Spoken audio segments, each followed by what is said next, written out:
2번 제목이 뭔가요? 환경과 생물 다양성 하고 나와 있는데요. 이 부분에선 전체적으로 지금 우리가 하는 이 단원 자체가 여러분들 생명과학 파트가 되거든요.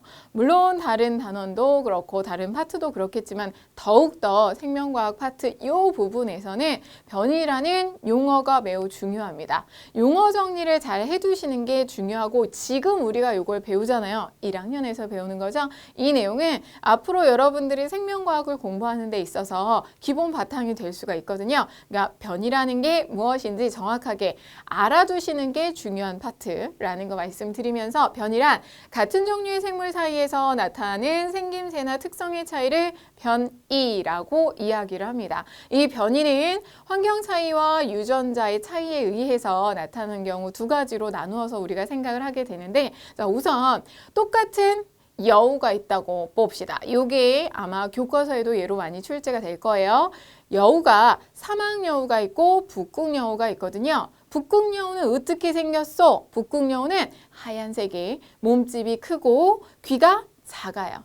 왜? 북극에 살기 적합한 형태를 갖추게 된 겁니다. 북극 눈이 많지 않아. 극지방에 눈이 되게 많아요. 하얀 곳에서 내가 먹이를 잡으러 가려면 그래 먹이에게 살금살금 갈 때 들키지 않으려면 어떻게 돼? 하얗게 되어 있어야 되겠죠. 그래서 털이 하얘요. 물론 먹이 입장에서도 하얀색을 띠고 있어야 눈에 띄지 않으니까 하얀색이겠죠. 그래서 북극에 사는 애들은 흰색이 되게 많은 겨.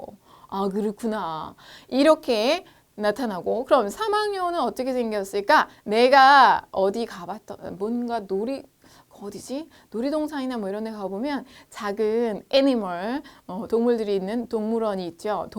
왜 동물원이 생각이 안 나지? 이 동물원에 가보면 사막여우가 초입에서 이렇게 맞이하는 경우를 되게 많이 봤던 것 같은데 사막여우 어때요? 되게 작아.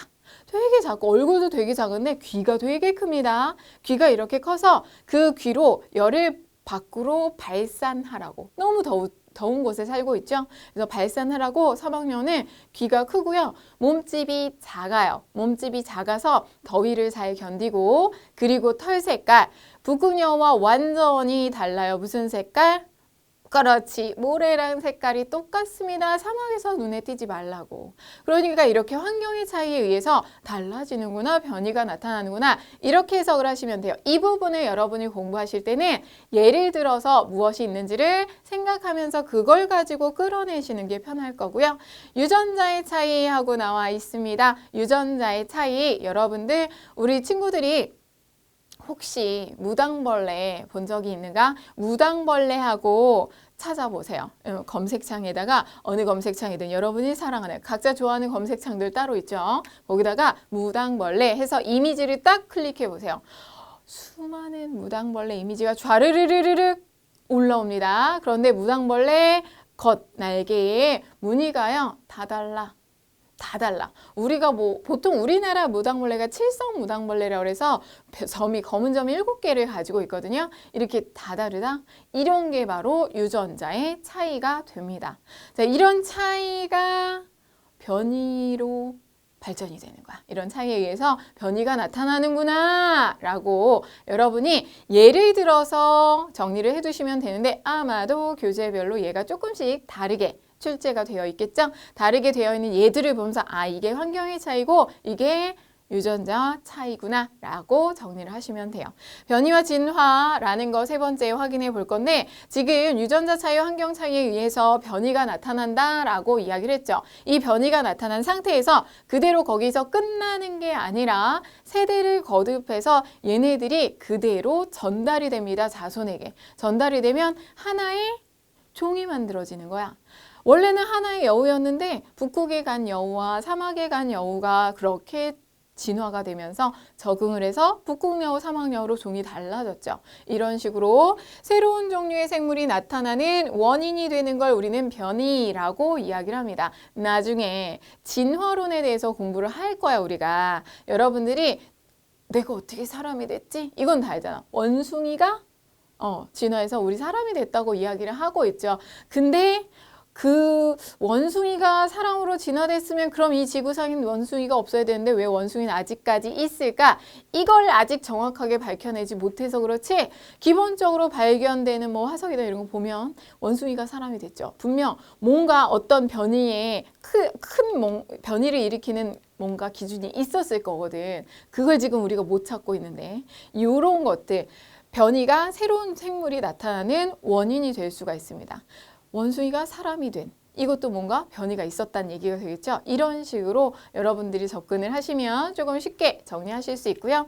환경과 생물 다양성의 관계라고 나와 있는데, 사실 여러분들이 이걸 보시면 뭔가 되게 딱딱하고 어려운 느낌이에요. 내용 자체가. 그런데 그렇게 복잡한 내용은 아니야. 생물의 종류가 다양해지는 과정에 대한 이야기를 하고 있는 것 뿐이다. 그런데 조금 아까 이야기한 걸 정리를 했다고 보시면 돼요. 보시면 한 종류의 생물 무리의 변이가 나타납니다. 이 변이가 뭐 돌연변이라고도 많이 이야기를 하죠. 이런 변이가 나타나게 돼요. 여러 생물의 자손이 나타나고, 그 무리 중 환경에 알맞은 변이를 지닌 개체만 살아남아서 자손을 남기게 되겠죠. 이 과정이 오랫동안 반복이 될 건데, 한 종류의 생물 무리의 변이가 한 번만 나타나겠습니까? 두 번, 세 번, 네 번. 그리고 얘네들이 여기서만 살지 않잖아. 막 흩어져서 살게 돼요. 그러면서 변이가 나타나는데, 요거는 갈라파고스 핀치 가지고 이야기를 많이 해요.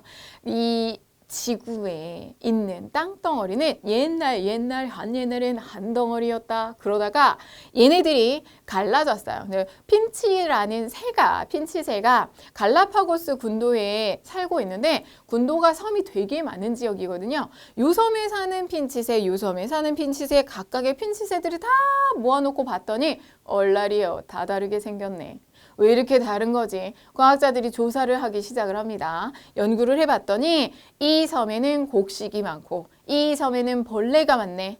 이 섬은 땅속에 있는 벌레가 많고, 이 섬은 나무의 벌레가, 이런 식으로 핀치의 먹이가 되는 먹잇감들이 다르구나. 먹잇감이 달라서 곡식 많은 곳에서는 곡식을 주워 먹기 편한 부리를 가진 핀치새가, 나무에 벌레가 많은 섬에 사는 핀치새는 나무에 있는 벌레를 잡아먹기 편한 부리를 가진 핀치새가, 이런 식으로 그 환경에 맞게 적응을 한 형태로 진화가 됐어요. 그걸 이야기하는 거야.